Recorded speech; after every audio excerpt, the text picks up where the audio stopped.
The first minutes of your morning decide whether you will rule the day or be ruled by it. Most people stumble into their mornings half awake, reaching for their phones, drowning in notifications, and letting the world dictate their first thoughts. But a Stoic sees this moment differently. For Marcus Aurelius, dawn was not comfort but duty, a reminder that life is short and every day must be faced with strength. The alarm clock is not an enemy. It is the first challenge, and how you respond sets the tone for everything that follows. The truth is, mornings are either stolen by distraction or claimed with intention. Seneca warned that we waste our lives not because we have too little time, but because we lose it carelessly. That loss begins with unguarded mornings. If you wake and scroll, you give your mind away before you have even taken your first step. But if you rise with discipline, you begin your day as a commander, not a servant. This video is not about hacks, trends, or temporary motivation. It is a blueprint built on the wisdom of Marcus Aurelius, Seneca, Epictetus, and strengthened by modern voices like James Clear and Cal Newport. It is about shaping a morning routine that sharpens your will, cleanses your mind, and creates the momentum you need to face the battles of life with composure. Before we dive in, I want to hear from you. Share in the comments which city or country you're watching from this morning. Let this community become a map of people who refuse to live by accident and choose instead to live with intention. Across these next chapters, I'll show you 8 timeless pillars that combine ancient philosophy with modern discipline. Each one is designed to strip away distraction, train your focus, and make your mornings the foundation of an extraordinary life. You will discover how silence strengthens the mind, how journaling clears the storm of thought, how the body fuels discipline, how philosophy anchors your focus, and how gratitude shields your soul. These are not random steps, but a sequence of deliberate actions that transform chaos into clarity. By the end, you will see mornings not as routine, but as armor. Each habit is a piece of steel protecting you against distraction, weakness, and fear. Every action will remind you that the day belongs to you if you have the courage to claim it. Let us begin where every Stoic begins, not with movement or tasks, but with the most powerful battlefield of all, the mind. Awakening with intention. The moment you open your eyes is the first test of the day. Most people lose it without realizing. They hit snooze, they linger in bed, or they grab their phone and let the glow of a screen dictate their first thoughts. But the Stoic understood that waking up is not a casual event. It is a battlefield. Marcus Aurelius wrote that he had to remind himself each morning why he was alive, not to seek pleasure, but to rise and do the work of a human being. When the alarm sounds, it is not punishment. It is your first opportunity to prove discipline over comfort. Epictetus warned that freedom is not found in doing what feels good, but in mastering your impulses. In that instant, you face a choice. Serve the body's craving for ease or command yourself to rise with purpose. The way you act in those few seconds ripples into everything else you will do that day. Awakening with intention means asking yourself a simple question the moment your eyes open. Who am I choosing to be today? That identity-based approach, as James Clear explains, is stronger than any willpower. You don't simply wake up. You declare, I am someone who rises to live, not to waste. With that, every other action begins to align with the image of discipline you carry. It is not about waking up earlier than everyone else. It is about waking up with clarity that your time is not infinite and your energy must be directed, not squandered. The bed is comfortable, yes, but comfort has never built strength. Each morning offers you this invisible duel, and victory comes when you rise without negotiation. In practice, start by resisting the pull of the phone. Do not check messages or news. Instead, take one deep breath and remind yourself why you rise. To fulfill duty, to grow stronger, to live deliberately. The mind will try to bargain, but discipline requires no debate. The faster you act, the less power your weakness holds over you. The Stoics saw every dawn as a gift wrapped in urgency. To rise is to claim the day before the world steals it. To delay is to hand over your freedom piece by piece until you are nothing more than a prisoner of distraction. The act of waking is symbolic. It is the declaration that you are alive and unwilling to waste the life you've been given. So when you rise tomorrow, do not rise half asleep. Rise with intention. Rise with a statement of identity. Rise with the clarity that this first act is the cornerstone upon which everything else rests. But awakening is only half the battle. The Stoic knows the true fight begins in silence. The Stoic silence. After the victory of rising, the next battle is not with tasks or noise, but with yourself.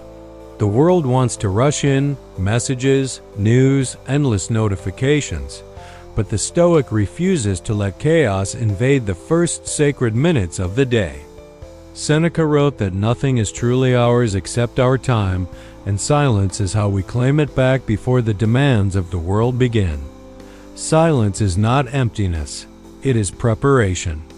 It sharpens the mind the way a whetstone sharpens a blade.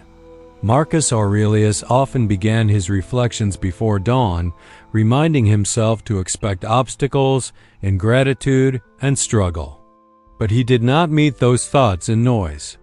He met them in stillness, where he could train his responses before the world tested him.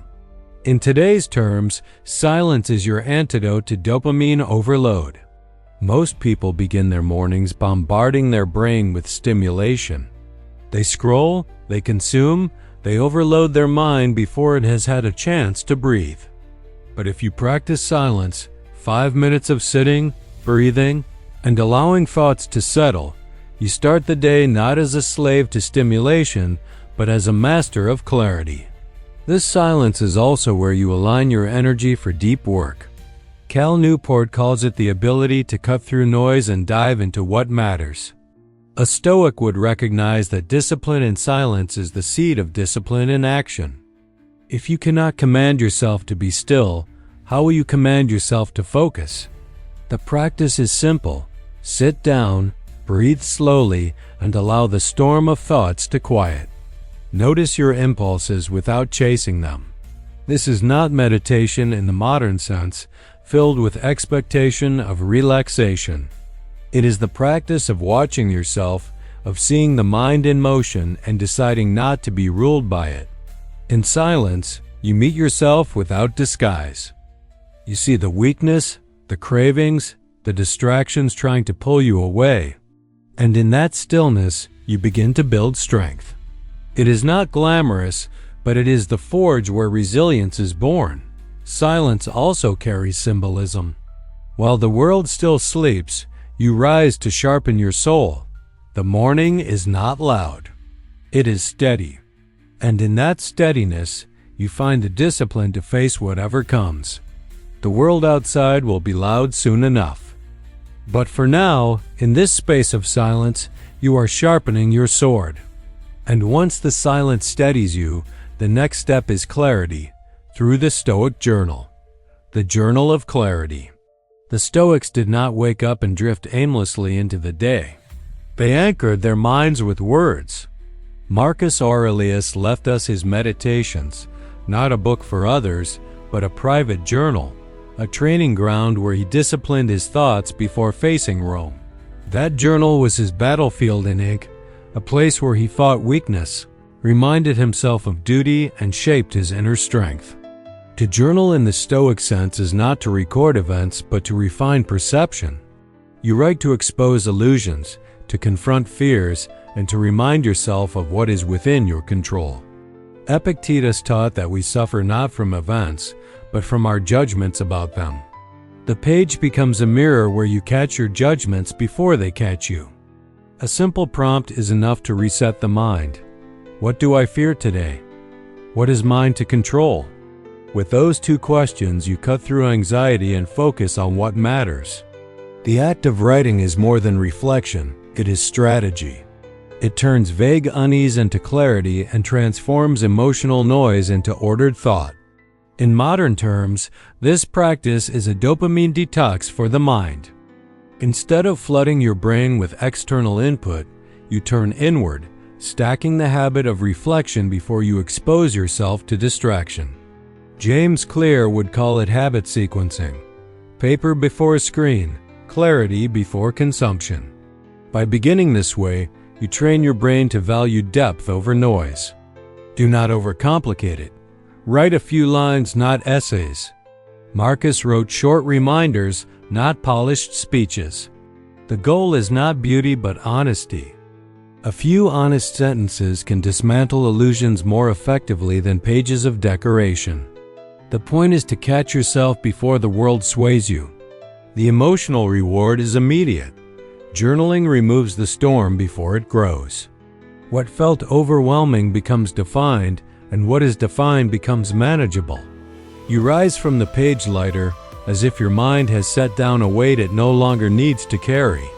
Journaling also builds continuity. Each morning, you leave behind a breadcrumb trail of your discipline. Over time, those notes become a record of your battles, your victories, and your growth. You are not writing for the world but for your future self, who will need to remember what strength felt like on a day you almost lost it. But clarity on paper means nothing unless body and will rise together. And so the Stoic turns next to the discipline of the body. The discipline of the body. The Stoics knew the body was not decoration, but an instrument of virtue. Seneca warned that indulgence makes the spirit weak, while training the body makes the mind resilient. To rise in the morning and command movement is to prove that comfort will not own you. The way you treat your body at dawn echoes in the discipline you carry throughout the day. Modern culture often twists exercise into vanity or punishment, but for the Stoic it was neither. Movement was about energy, strength, and readiness for duty. Marcus Aurelius endured campaigns in harsh conditions, not because he was obsessed with appearance, but because he knew the body had to be prepared to serve the mind's commands. To neglect the body is to weaken the will. Start small. Stretch, breathe deeply, walk, or push your body through deliberate motions. These acts are not about burning calories or chasing records. They are about signaling to yourself, I command my body. It does not command me. In that signal, you reinforce your identity as someone who leads, not someone who follows impulses. Science agrees. Exercise releases clarity-inducing chemicals, sharpening focus and stabilizing mood. Cal Newport would remind us that deep work requires not only mental clarity, but also physical energy to sustain concentration. The Stoics would call this energy the fuel for virtue. Without strength, duty falters. The key is consistency over spectacle. A brief but deliberate practice every morning outweighs the occasional extreme effort. Discipline is built in repetition, not in bursts of inspiration. When the body learns to obey small commands daily, the mind grows confident that it can face larger commands when life demands them. Think of this practice as armor. Just as a soldier checks his equipment before battle, you test and strengthen your body to prepare for the challenges ahead. This is not vanity but preparation, not self-indulgence but self-respect. The message is simple. When you rise and move, you prove to yourself that you are stronger than inertia. And that victory carries into the countless choices you will face later in the day. Each push-up, each breath, each step is a declaration that you are alive and unwilling to waste the vessel given to you. Yet the Stoic morning does not end with the body. The body is the servant of the mind, and the mind must be fed.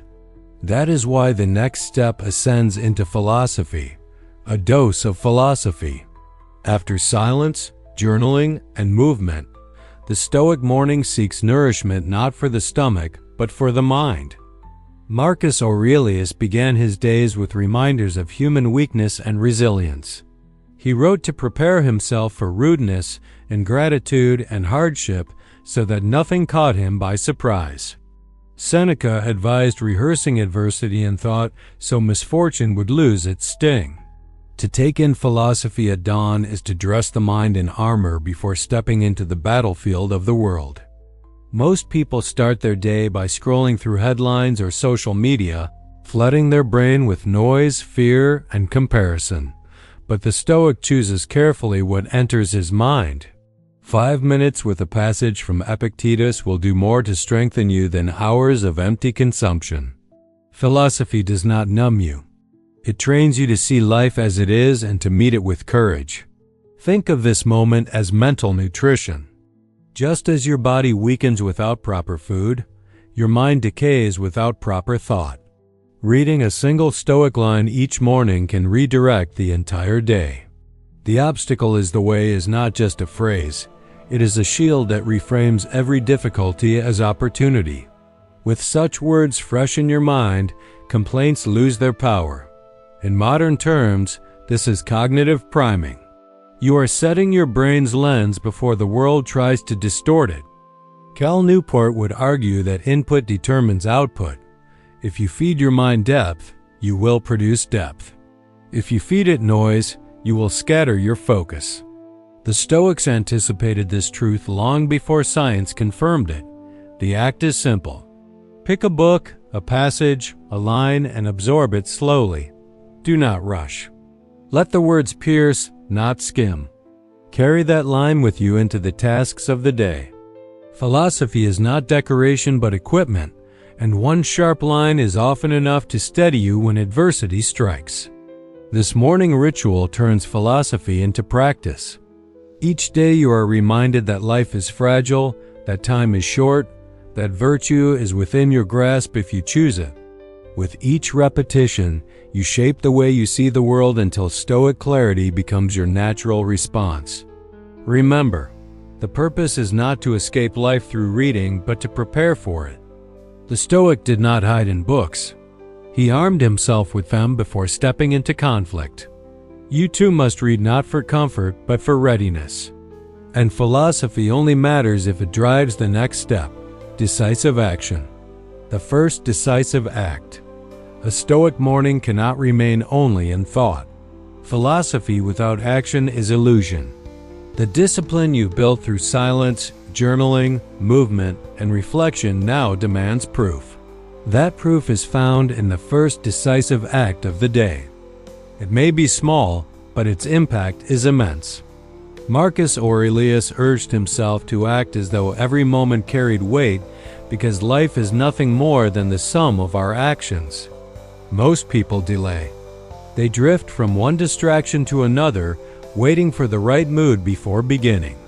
But the Stoic knows that hesitation poisons momentum. A single act, chosen deliberately, breaks the chain of procrastination. It could be making the bed with precision, writing a single page, or outlining your priorities. What matters is not the scale of the action, but the signal it sends. You are someone who begins, not someone who waits.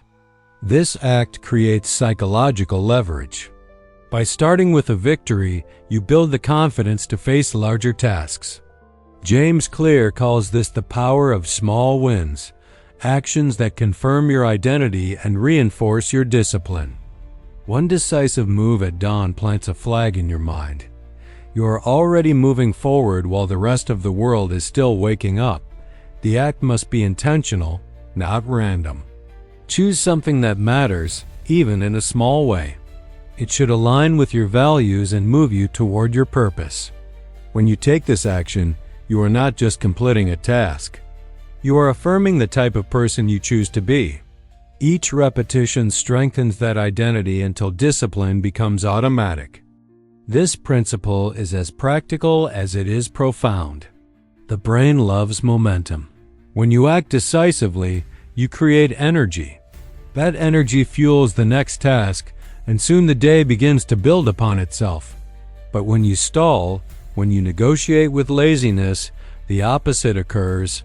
Resistance multiplies and the day slips away.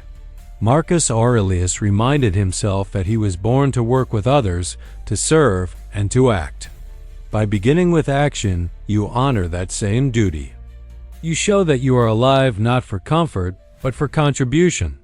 In this, The Stoic morning separates itself from the ordinary. It begins with proof, not promises. The choice is always yours. You can let the day claim you, or you can claim it with a single decisive move.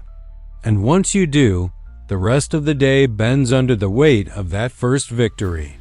But even decisive action means nothing unless the heart is guarded.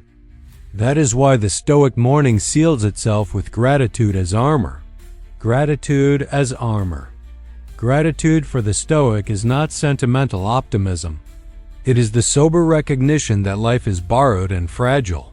Seneca wrote that we are not given life but lent it, and every breath may be recalled without warning.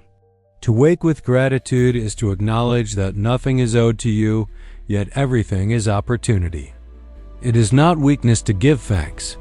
It is strength to see clearly how much could already have been lost. This armor shifts perspective. Most people begin their mornings with complaints. The alarm was too early, the tasks too heavy, the world unfair. But gratitude strips complaint of its power.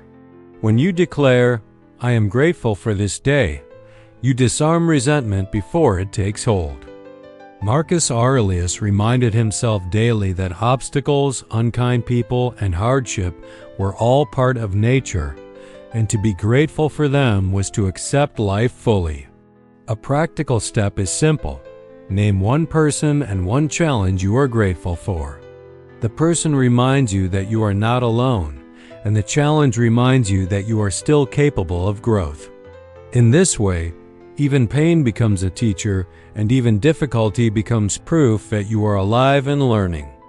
Modern psychology confirms what the Stoics practiced. Studies show gratitude lowers stress, sharpens focus, and strengthens resilience. But the Stoic went further, practicing amor fati, the love of fate. To be grateful not just for ease but for hardship, not just for comfort but for struggle. Gratitude in this form does not deny suffering.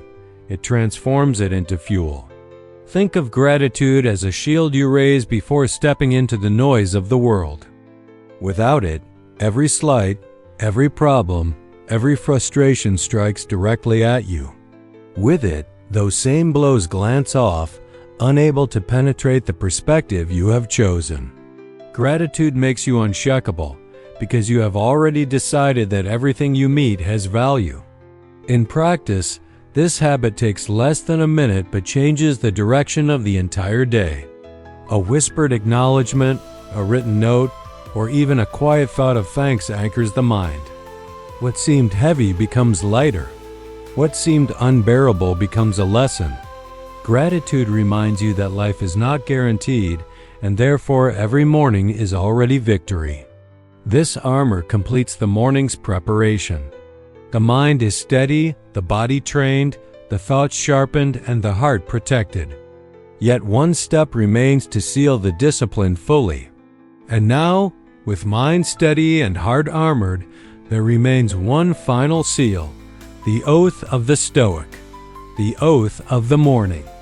Every Stoic morning must end not with random motion but with a vow. Marcus Aurelius reminded himself daily of who he must be before walking into the duties of an emperor. You too can create your own oath, a simple declaration that aligns thought, body, and action. This is not poetry. It is a contract with yourself, signed in silence before the world begins to test you. The oath should be clear, short, and absolute. A Stoic does not hide behind conditions or vague promises. Say it aloud or write it down. Today I will not waste, complain, or fear. I will act with clarity, courage, and discipline. These words, spoken each morning, transform discipline from a routine into an identity. You are not trying to be stoic, you are declaring that you already are. Picture yourself standing at the gate of the day. Behind you is the comfort of sleep, before you the uncertainty of challenges. The oath is the step that crosses the threshold. It is the moment you stop preparing and start living. Without it, your habits risk becoming mechanical. With it, they become sacred. This oath is also communal.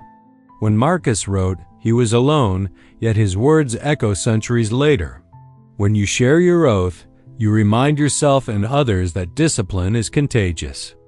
Post your oath in the comments, along with the city or country you're watching from, and watch how a global community of disciplined individuals rises together each morning. The power of this vow is not in its complexity, but in its repetition. Over time, the oath becomes part of your bloodstream. The words will surface in moments of weakness, reminding you of who you swore to be when the sun first rose.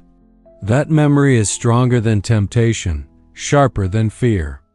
This final seal turns your morning into more than routine. It becomes a declaration of existence. You are here, you are alive, and you refuse to waste the time given to you. Every act that follows carries the weight of that oath. When you master your morning in this way, you no longer drift. You lead. You act, not react. You shape, not follow. Discipline ceases to be effort and becomes identity. Because when you master your morning, you master your destiny.